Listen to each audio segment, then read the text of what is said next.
Welcome back, y'all. So today I'm going to be talking about the 5 things I really like about the Subaru WRX STI. So number 5 is going to be the exhaust note. I love the way the boxer engines sound, the Subi rumble.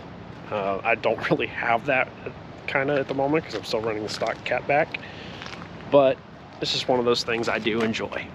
I love hearing one going down the road, whatnot. Pretty simple, self-explanatory there. Number 4, I'm going to talk about how these cars kind of just, aside from the motor from the factory, most of the entire rest of the car, they just hold up pretty well. You know, you can look at 2004, 2005 STIs that, you know, the interiors clean, when you clean them up, they look like they're still new, you know, for the most part. They don't really fall apart like most American, you know, Dodges, GMs, Fords. They just hold together. They just, you know, it might be part of the reason why the resale value on them. You know, you look at old ones and they're still, you know, like new car prices almost. Number 3, I really like, you know, as I said in one of my other videos, how analog they are. You know, they're kind of a old technology, you know, old school mentality of, you know, got analog gauges. It's a manual transmission. You know, it's kind of, there's no phone home type thing. Yes, it has like a Starlink thing, but like the car doesn't automatically just, you know, crap the bed if it, you know, you do something wrong. You know, you got your about as high speed, in my opinion, you get is you get your little driving modes, you know, with your, which from the factory all they do is change the throttle mapping.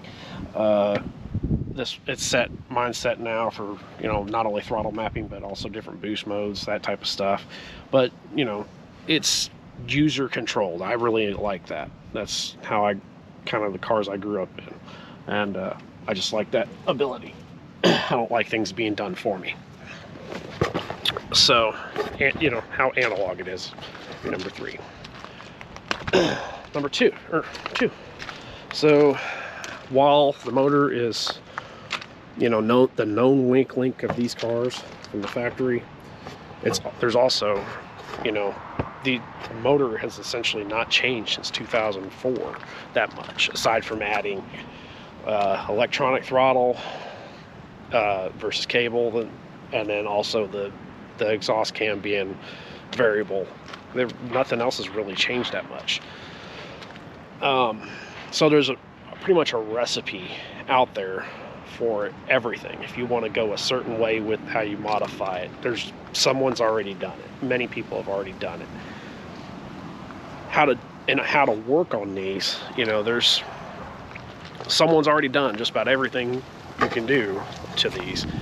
And with the age of, you know, with YouTube and everything, the internet, there's a how-to out there for just about everything on these cars.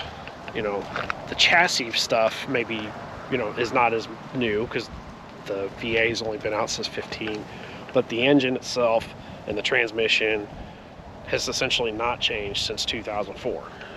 So I really like that. You know, kind of know what you're getting into while you plan on, if you're going to modify it, that you have to replace the short block. But once you do, you know, you can modify it to the level of that short block, and, you know, there you go.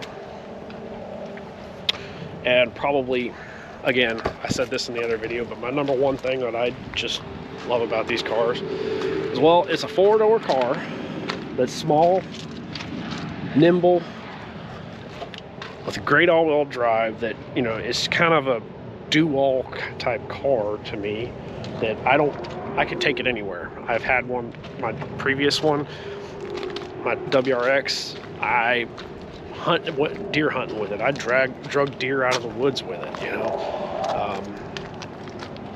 that you could do that. You could do whatever you want. You can make it a street performance car if you wanted to. It's not a good, monetarily, it's not a good investment to make it into a performance car, but it's kind of a do-all daily driver that's fun. I really love that. And even though it's not the fastest car I've ever owned, nor that we own currently,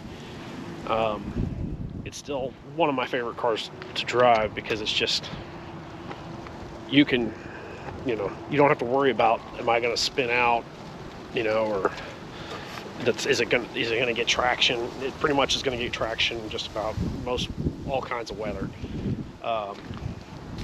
And it's just a fun car to drive, being that it's really light up front and very well balanced, and with the all-wheel drive and all that, it just handles well. It's a great, fun little car. That's not that expensive. So,